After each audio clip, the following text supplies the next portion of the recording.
ಒಂದು ಅರ್ಥಪೂರ್ಣವಾದ ಒಂದು ಬೆಲೆ ಸಿಕ್ಕಿದೆ ಅಂತ ನಾನು ಅಂದ್ಕೊಂಡಿದ್ದೀನಿ. ಜೊತೆಗೆ ನಾನು ಇನ್ನೊಬ್ಬರ ಬಗ್ಗೆ ನಾನು ಇಲ್ಲಿ ಮೆನ್ಷನ್ ಮಾಡದೇ ಇದ್ರೆ ತುಂಬ ತಪ್ಪಾಗುತ್ತೆ.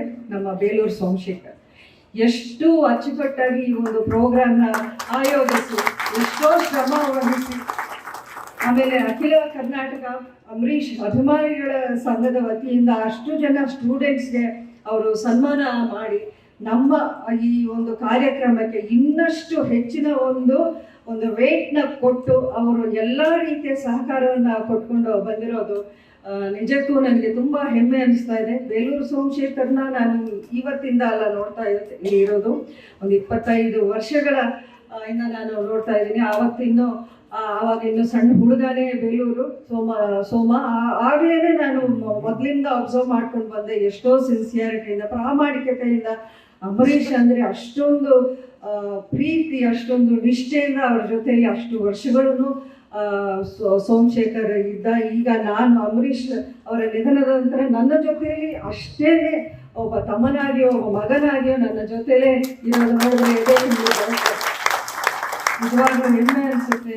ಸೋಮು ಇರಲಿ, ನಮ್ಮ ಜೊತೆಲಿ ಶಶಿ ಇರಲಿ, ಇಲ್ಲಿ ನಮ್ಮ ಮಂಜು ಪಾಂಡವಪುರದಿಂದ ಬಂದಿದ್ದಾರೆ, ಅಥವಾ ರಾಮೇಗೌಡರು ಬಂದಿದ್ದಾರೆ ಶ್ರೀರಂಗಪಟ್ಟಣದಿಂದ, ಚೌಡೇಗೌಡರು ಮಳವಳ್ಳಿಯಿಂದ ಬಂದರು. ಈ ರೀತಿ ಎಲ್ಲರ ಹೆಸರನ್ನು ನಾನಿಲ್ಲಿ ಹೇಳೋಕ್ಕಾಗೋದಿಲ್ಲ. ಎಲ್ರಿಗೂ ನಾನು ನಿಜಕ್ಕೂ ಈ ಒಂದು ಸಂದರ್ಭದಲ್ಲಿ ನನ್ನ ಧನ್ಯವಾದಗಳನ್ನು ಹೇಳೋಕ್ಕೆ ಇಷ್ಟಪಡ್ತೀನಿ. ಯಾಕೆಂತಂದರೆ ನೀವಿಲ್ಲದೆ ನಾವು ಇದು ಯಾವುದನ್ನು ಮಾಡೋಕ್ಕೆ ಸಾಧ್ಯನೇ ಆಗ್ತಿರ್ಲಿಲ್ಲ.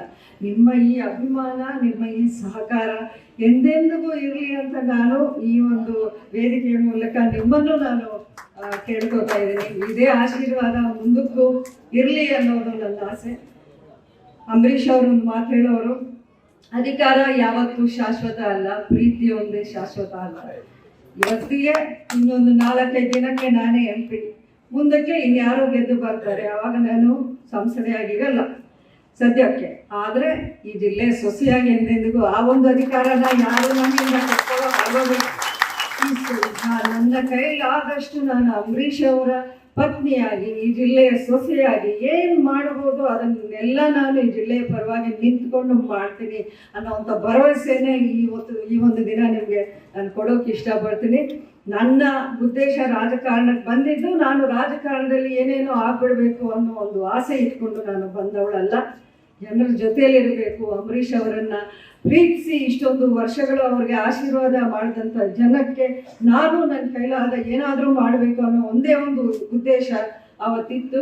ಅದಕ್ಕೆ ನನಗೆ ರಾಜಕಾರಣ ಆಕಸ್ಮಿಕವಾಗಿ ನಾನು ಬಂದಿತ್ತು. ಇವತ್ತಿನ ದಿನ ನಾನು ಈ ಒಂದು ಚುನಾವಣೆಯಿಂದ ನಾನು ಸ್ಪರ್ಧೆ ಮಾಡದೇ ಇರ್ಬೋದು, ಅಥವಾ ರಾಜಕಾರಣದಲ್ಲಿ ನಾನು ಸಂಪೂರ್ಣವಾಗಿ ಇವತ್ತಿನ ದಿನಕ್ಕೆ ನಾನು ಇಲ್ಲದೆ ಹೋದ್ರೂ ಮುಂದಕ್ಕೆ ಮಂಡ್ಯ ಜಿಲ್ಲೆಯ ಜೊತೆ, ಮಂಡ್ಯ ಜಿಲ್ಲೆಯ ಜನತೆಯ ಜೊತೆ ನನ್ನ ಒಂದು ಈ ಸಂಬಂಧ, ಈ ಬಾಂಧವ್ಯ ಅದು ಎಂದೆಂದಿಗೂ ನಿರಂತರ ಅಂತ ಹೇಳೋಕ್ಕೆ ನಾನು ನಿಮ್ಮಲ್ಲಿ ಹೇಳೋಕ್ಕೆ ಇಷ್ಟಪಡ್ತೀನಿ.